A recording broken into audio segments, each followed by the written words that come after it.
51 missed calls. 14 voicemails. 83 text messages. I woke up to a heart attack. Not a literal one, but the adrenaline spike that hits when you see notifications stacked on your lock screen like a wall of bricks at 3:17 in the morning. My bedroom in Seattle was dark. The space heater in the corner was clicking. Outside, rain tapped the window the way it always does in November. Patient, steady, indifferent. I sat up and stared at the screen. The most recent text was from my brother, Darian. It read, "Pick up the phone or I swear to God, Nora." I picked up the phone. My mother answered before the first ring finished. "Wire it now," she said. "No hello. Nor you okay?" Just that. "Wire it now or we are dead. Do you hear me? We are dead." Her voice was shaking in a way I hadn't heard since my grandmother's funeral 11 years ago. Behind her, I could hear my father, Garrett, talking loudly in that clipped, aggressive tone he uses when he's performing composure for an audience. My sister Becca was crying somewhere in the background, that high theatrical weeping she's been perfecting since she was 14. And my brother Darian was saying something I couldn't make out, his voice low and urgent. Rome. They were calling from Rome. I pressed the phone to my ear and sat on the edge of my bed, feet on the cold hardwood floor, and I listened. "I need to tell you something about my family before I tell you what happened next. Because if I don't, none of it will make sense. And if I do, all of it will. I am Nora Callahan. I am 31 years old. I am a licensed insurance adjuster specializing in commercial property claims for a mid-sized firm called Halverson and Greer in Seattle, Washington. I assess damage. I quantify loss. I assign dollar values to things people thought were priceless. I am very good at my job. My family has always known I am good with numbers. They have never known exactly how good. I grew up in Spokane in a house on Ferris Street that smelled permanently of cigarette smoke and reheated pasta. My father worked in logistics, inconsistently. My mother, Diane, did not work, which she framed as a sacrifice and everyone around her accepted as fact. Becca was 4 years younger than me and beautiful in the way that makes adults hand things to you. Darian was 6 years younger and the only boy, which in our house carried a specific and unspoken weight. I was the oldest. I was the responsible one. In our family's private economy, that translated to one thing. I was the resource. When I was 12, I saved $340 from babysitting the Okafor kids down the street. I kept it in a blue zip pouch inside my winter coat pocket. I was saving for a graphing calculator for school, the kind my math teacher said I'd need for 8th grade. I had been watching the price for 2 months. My mother found the pouch on a Tuesday. By Thursday, Becca had new sneakers. White leather. The kind that squeak on linoleum. When I asked where my money had gone, my mother looked at me with genuine confusion, not guilt, confusion, and said, "You can always make more, Nora. Your sister needed those." I was 12. I did not yet have a name for what that was. Now I do. I call it benefactor's arithmetic. The unconscious calculation a parasitic family makes when they assign one member the permanent role of financial cushion. They don't steal. In their minds, they redistribute. They don't exploit. They leverage. The math always works out in their favor because they are the only ones doing the math. I made more. Always made more. At 15, I worked weekends at a dry cleaner on Monroe Street. The chemical smell clung to my hair and my uniforms and the inside of my nose for 3 years. At 17, I won a partial scholarship to Washington State. I covered the rest with federal loans and 2 part-time jobs. My parents attended my graduation ceremony for 40 minutes before leaving to take Becca to a volleyball tournament in Yakima. After college, I passed my adjuster's license exam on the first try. Moved to Seattle at 23. Started at Halverson and Greer as a junior analyst. Within 4 years, I was handling commercial claims averaging $200,000 in assessed value. I bought a 1-bedroom apartment in the Capitol Hill neighborhood for $287,000 in 2021. I paid my mortgage on time every month. My credit score was 811. My family knew the number. They referenced it at holidays the way other families reference the weather. Casually, proprietarily, as though it were a shared asset they'd simply assigned to me for storage. I should have understood then what they were planning. I didn't. I was too busy being the responsible one. There was an accident, my mother said. At the venue. She explained in fragments. The family had flown to Rome for Becca's destination wedding to a man named Matteo Ferrante, a hotel events coordinator she had been dating for 14 months. The ceremony was at a rented villa outside the city. During the rehearsal dinner the previous evening, Becca had apparently knocked over a display of antique candelabras that belonged to the venue owner, a woman named Signora Claudetti, causing damage the owner was valuing at $38,000. The venue had called the local authorities. There was a dispute about liability. The family's travel insurance, my mother informed me, did not cover reckless property damage. We need $38,000 wired to an Italian account by tomorrow morning their time, my mother said. Or your father gets detained. How does Dad get detained for something Becca did? He signed the venue contract. His name is on everything. I said nothing. Nora. Her voice dropped. I need you to focus. This is not the time. Behind her, my father's voice rose suddenly. Tell her to stop analyzing and start acting. We don't have time for her process. I heard that, I said. Good. That was Darian. He had apparently taken the phone from my mother. You have savings. You've always had savings. This is what family does, Nora. We show up. It's 3 a.m. It's 10 a.m. here. Wire the money. We'll sort out the details when we're home. I looked at the rain on the window. I looked at the glow of my phone. I thought about the blue zip pouch and the white sneakers and 40 minutes at my graduation ceremony. Give me an hour, I said. We don't have an hour. You have an hour, I said. I need to look at my accounts. I didn't scream. I didn't cry. I opened my laptop and pulled up my credit monitoring dashboard, the one I check the way other people check the weather, habitually, precisely as a matter of professional discipline. The red banner loaded before anything else. I sat very still. The space heater clicked. The rain continued.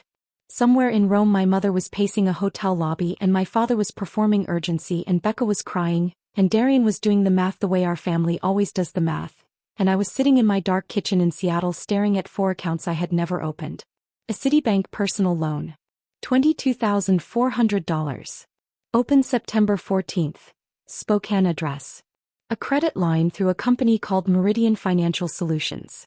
$14,750. Opened October 2nd. Same Spokane address. A rental co-sign agreement on a property in Spokane's South Hill neighborhood. Monthly liability, $1,850. Signed October 19th. My name. My social security number. A signature that was not mine. A secured credit card. $8,500 limit. Fully drawn. Open November 1st. Total fraudulent debt in my name, $47,500 and climbing. I opened the detailed account files. The Citibank application listed my employer correctly. My income accurately estimated. My date of birth. My mother's address in Spokane as the mailing address. I looked at that last detail for a long time. Then I picked up the phone. My mother answered on the first ring. Did you wire it? I need you to explain something to me, I said. My voice was level. I had spent 8 years assessing catastrophic damage for a living. I knew how to stay level. The Citibank loan in my name. The Meridian credit line. The South Hill rental cosign. The secured card maxed out at $8,500. All opened in the last 90 days. All using my social security number. All mailed to your address. Silence. Not the silence of someone caught off guard. The silence of someone deciding which version of the truth to use. We were going to tell you, my mother said finally. When we had paid some of it back. We didn't want to worry you. You forged my signature. Nora. On a lease agreement. You forged my signature on a legally binding rental document. We didn't have a choice. Her voice shifted. The register she uses when she's pivoting from guilt to justification. A move I've watched her make my entire life. Your credit score is perfect. You never use it. We needed the apartment for Darian while he gets back on his feet, and the loan was for Becca's wedding expenses and the card was just for... Stop. Don't be self-righteous, Nora. We did it for the family.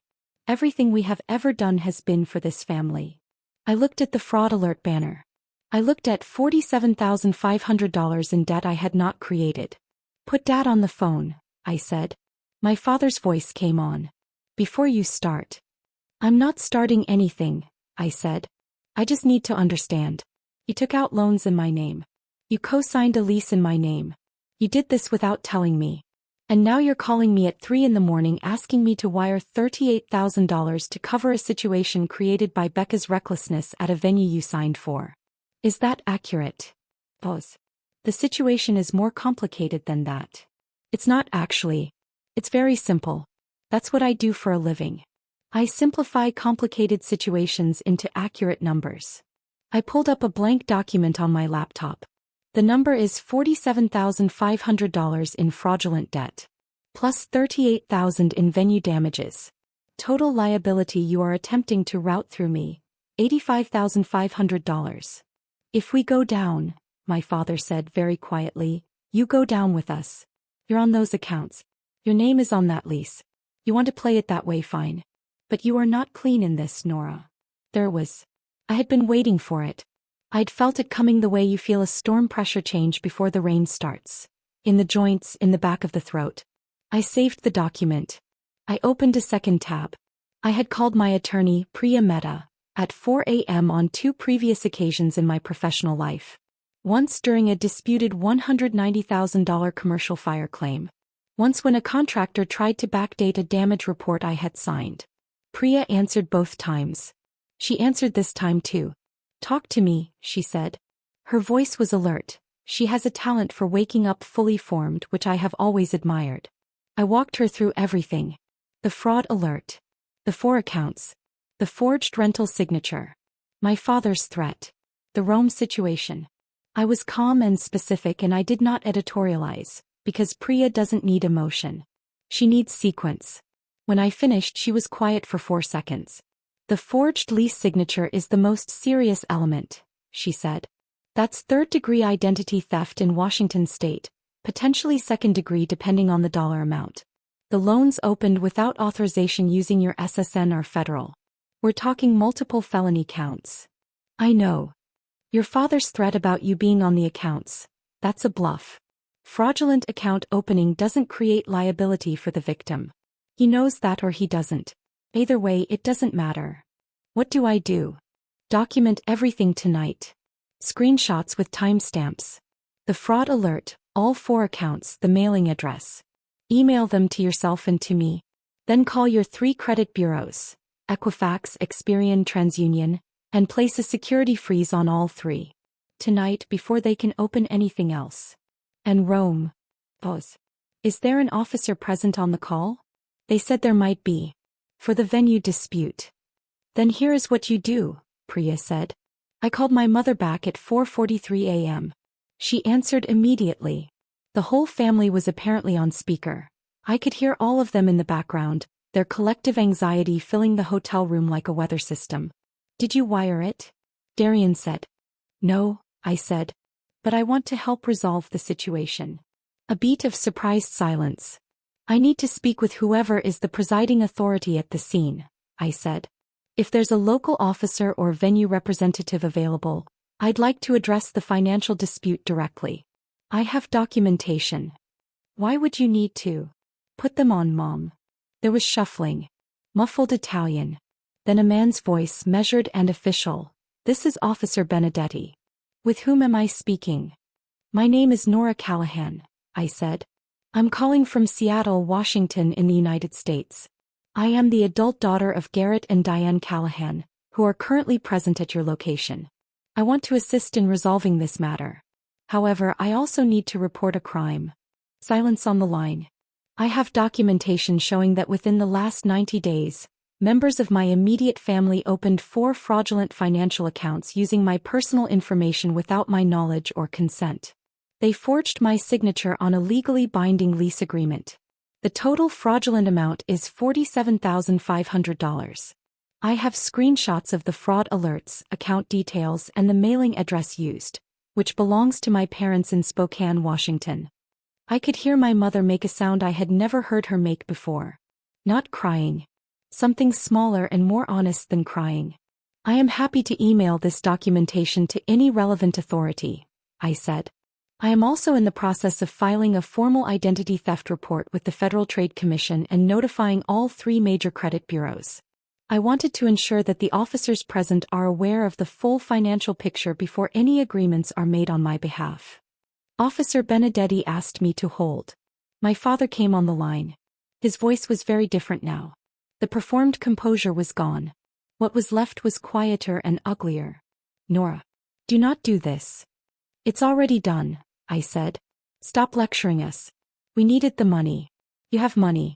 You have always had money because we raised you too. You didn't raise me, I said. You spent me. There's a difference. I heard Becca start crying again in the background. Real crying this time, the frightened kind, not the theatrical kind. Nora, please. That was my mother. All the sharpness had drained out of her voice. Please don't do this to us. We are your family. I looked at the fraud alert banner. Still red. Still real. I know, I said. Then I ended the call. I spent the next 2 hours doing what Priya told me to do. I filed an identity theft report with the FTC at 5:02 a.m. Report number, confirmed and time-stamped. I called Equifax at 5:18 a.m. and placed a security freeze.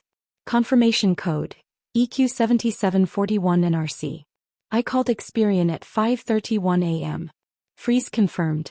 I called TransUnion at 5:47 a.m. Freeze confirmed. I sent Priya a folder of 43 screenshots. Every account, every alert, every detail. At 6:03 a.m. She replied 4 minutes later.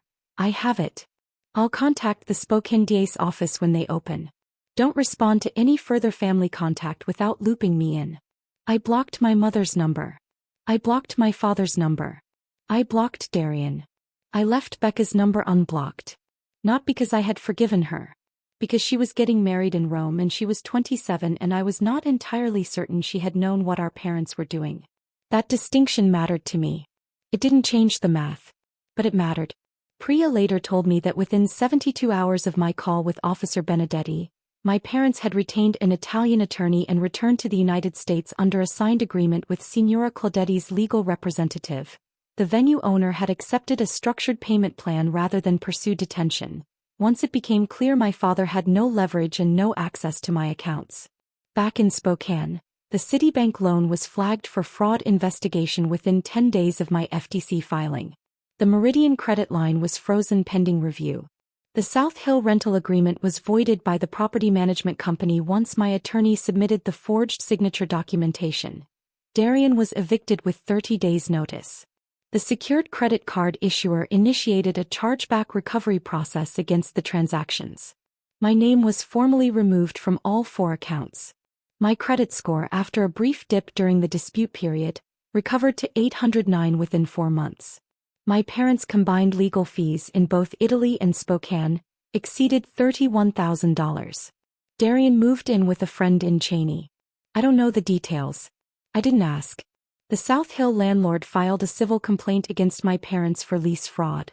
The case was pending as of the last update I received from Priya, which was a Tuesday afternoon email that ended with, "You handled this with unusual precision. Call me if anything else surfaces." Nothing else surfaced.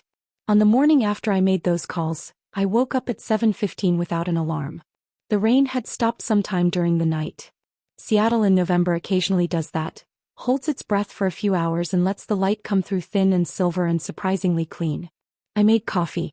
The good kind, the Ethiopian single-origin beans I buy from a small roaster on Pike Street, ground fresh. The smell filled the kitchen the way it always does, dark and slightly sweet and completely mine. I walked to the window with my mug and watched the city wake up. Delivery trucks on the street below. A woman walking a dog with a yellow raincoat. The first ferry crossing the Sound in the distance, white against gray water. I thought about the blue zip pouch. The white sneakers. The chemical smell of the dry cleaner on Monroe Street. 40 minutes at my graduation. I thought about $47,500. I thought about Officer Benedetti's measured voice and my mother's new, smaller sound and the way my father had gone quiet when he understood that the leverage had shifted. I didn't feel triumphant. I want to be honest about that. I felt something quieter and harder to name. The specific stillness that comes when you stop bracing for an impact that has been threatening your whole life. My phone buzzed once. A text from an unknown number. "I hope you're happy." I read it. I set the mug down on the windowsill. I looked at the ferry crossing the Sound. I typed 2 words. "I am." Then I blocked the number and went back to my coffee. The ATM is out of order. It has been out of order since 5:02 a.m. on a Tuesday in November. It will never be restocked. Have you ever been the safety net for people who would let you drown? Tell me in the comments. I want to know how far this story travels.